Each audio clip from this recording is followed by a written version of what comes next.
Thank you very much. This veritable fortune that I've been amassing for so long. Don't use sarcasm now. Oh. I'd love a little bit more of your experience on how I can deliberately be leaning more towards allowing it. Now, anyone who listens back, and especially those who are sitting here in the room, you might feel yourself wanting to say, especially by the end of the day, Abraham is really nitpicking here. But we want you to feel, if you can, the feeling place from which that question comes. In other words, this veritable fortune, and we sensed a sort of mocking tone. Where's my stuff? If law of attraction is as you say, and I've been amassing this fortune, then where is it and how can I get to it? And we want you to just feel for a moment, what is the dominant vibration within that sentiment that you offered?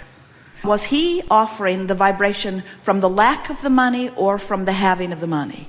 And we know, you say, well, of course he is, because it isn't there yet, so how can he offer a vibration about a state of being that he has not yet achieved? And we say, you just got to figure out how to do it, because until you do, you can't have the state of being that you want to achieve. You have to find the vibrational essence of it. And we think it's logical that in the beginning, there would be some questioning. Where is it? What am I doing wrong? What should I do differently? What should I do differently is really what you are saying. But we want you to feel the entrapment that your own words and attitude about things have. And so the work is, you have to find a way of distracting yourself from the absence of the money while you activate within yourself a feeling of the money. So things like feeling appreciation for the prosperity that you are living, feeling appreciation for the possibility of more coming. In fact, we'd like to say that even when you get into an attitude of hope, you're much closer in vibration to allowing it than when you are in the vibration of doubt. So we teased you about a little bit of sarcasm about this veritable fortune, but we want you to realize that when you feel sarcastic, when you feel pessimistic, it's a far cry from feeling optimistic and hopeful. So the answer to your question, how do I let my fortune come to me and me come to my fortune? It's by pretending that it's already done, by taking pieces of the fortune and mentally expending it, by imagining how much fun it will be to have it, to enjoy the feeling of relief even before you have the actual reason to feel the relief, by caring so much about the way you feel that you guide your thoughts apart from the reality.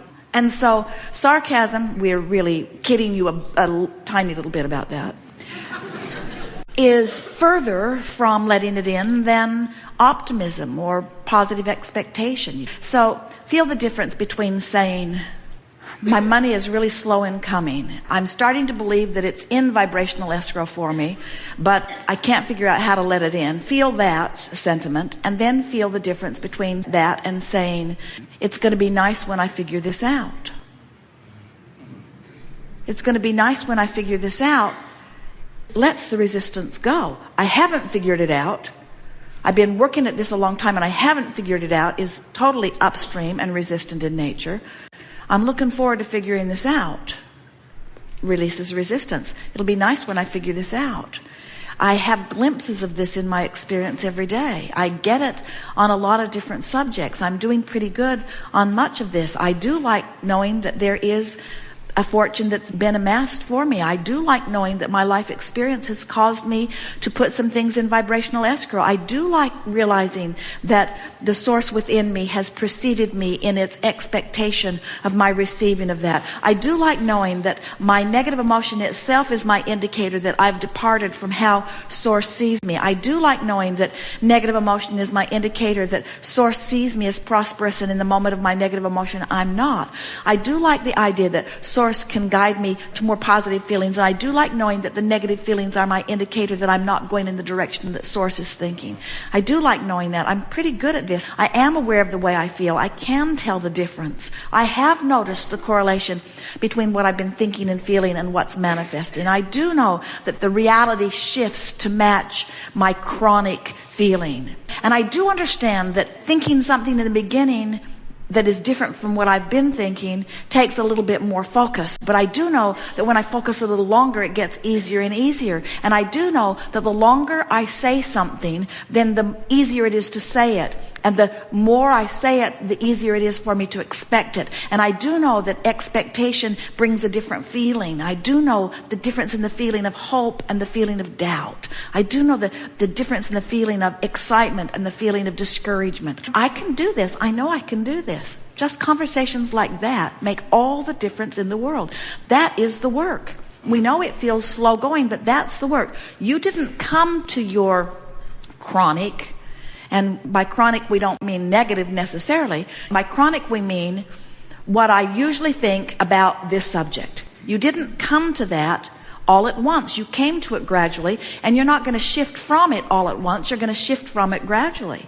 And if you want to shift from it all at once, you're not going to do it, and then you'll get discouraged. But if you expect to shift from it gradually and you do it, then you feel encouraged. So just one statement at a time, telling the story the way you like it, the way you want it to be. So this is the way we would tell your story.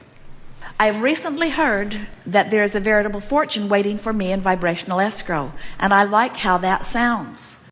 And the idea of my life experience and what I'm living being the reason that it's there is really thrilling to me. And I like the idea that I can be or do or have whatever I want. And so I'm beginning to tell my story the way I want it to be.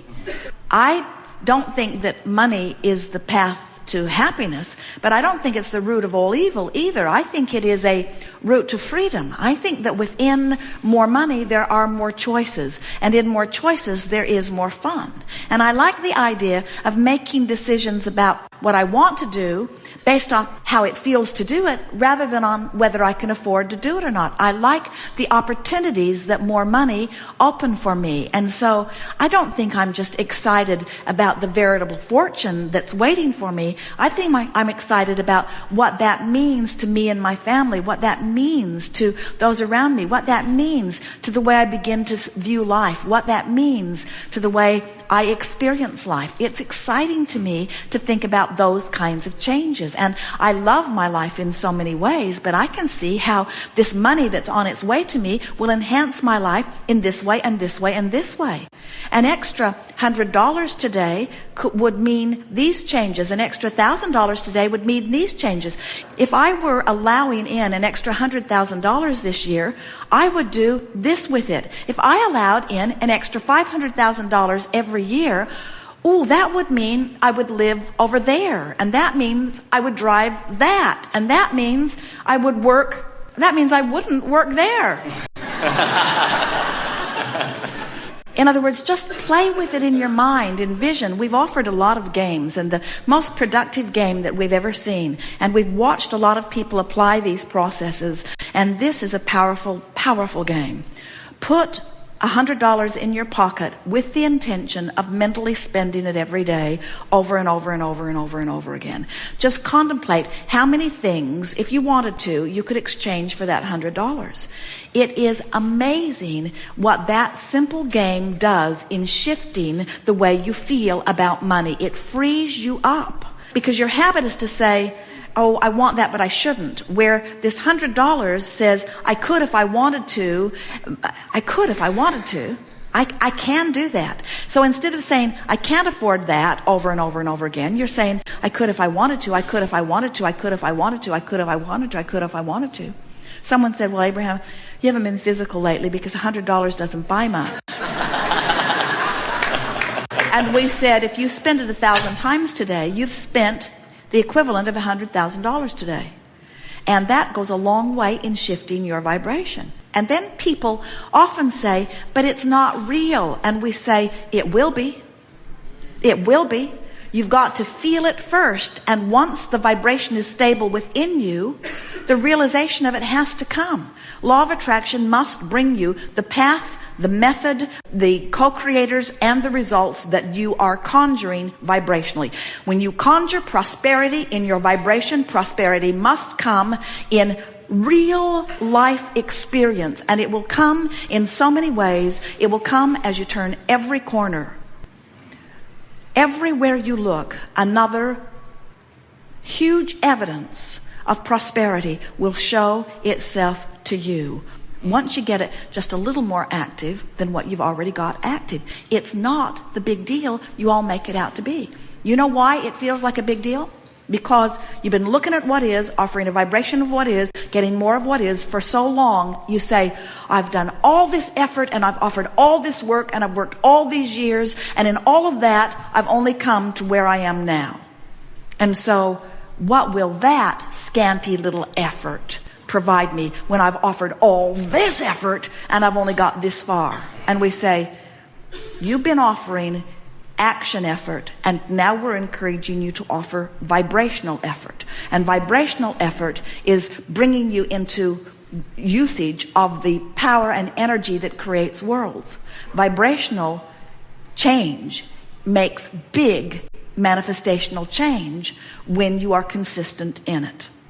But when you say, I want it, but I want it, but I want it, but I want it, but you don't make any headway. When you say, I want it because, I want it because, I want it because, I want it because, you make headway.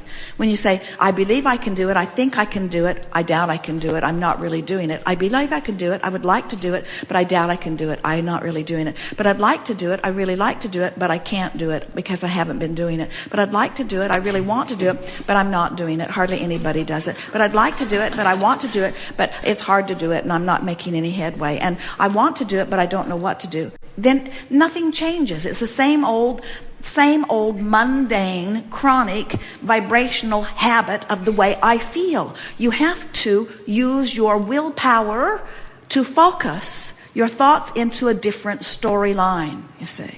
So, you tell us now the story of your financial picture. All is well. That's what I can think through that whole conversation, that all is well. And I feel that inside. It feels so wonderful and so organic in a way. And I guess that's just my question. Is that part of the process? Because That's all of the process. That is the process. In other words, because as we said, 99% of all creation is completed vibrationally before you get the evidence of it. So it's like traveling from Phoenix to San Diego, and San Diego is where you want to be, but for most of the distance of 400 miles, you're not where you want to be. And if it frustrates you that you're not there, vibrationally speaking, you would just turn around and go back to Phoenix. You would never get there. But in terms of this physical journey from place to place, you say, well, I understand that journey, so I can make that. I can see my progress. I can see that with every mile I stay focused in that direction, that I'm getting further from where I don't want to be and closer to where I do want to be. And we say, so you keep the faith, because you have this evidence that shows you you're getting closer, you're getting closer, you're getting closer. So unless you're walking, nobody gets discouraged about that journey. In other words, you don't get discouraged. You hold the faith. You hold the belief. You don't say, San Diego is an impossible dream. You don't say, San Diego is incurable. I've tried and tried and tried and tried and tried, and I can't get there. Because you can get there, and you know you can. When you make the connection that the way you feel is your indicator of the direction that you're moving, and you can honestly say to yourself, I do feel optimistic. When I say all is well, I mean it. I really feel it. Then we say, then you can't not get there. If you can maintain that expectation and that attitude and that vibrational frequency, it has to come, and it will come fast. So you say, okay, I'm on my way. I've talked to Abraham, and Abraham went on way more than 68 seconds, and I got the feeling of the vibration of it, and when I said all is well, I really felt it. And then I looked at my real life situation, and I saw I wasn't yet in San Diego. In other words, I looked at something and I felt the negative hit of it because I'm not where I want to be, and I want to do something and I don't have the money to do it, and I felt the disappointment. And we say, good. The disappointment's your indicator that whatever just happened caused you to lose your sense of expectation and to begin focusing upon something different from your expectation. What can you do now to bring yourself back to that feeling? And when you work in that feeling of discouragement to bring yourself to something that feels better, you clean up your vibration in a way that it will never return to that negative place again.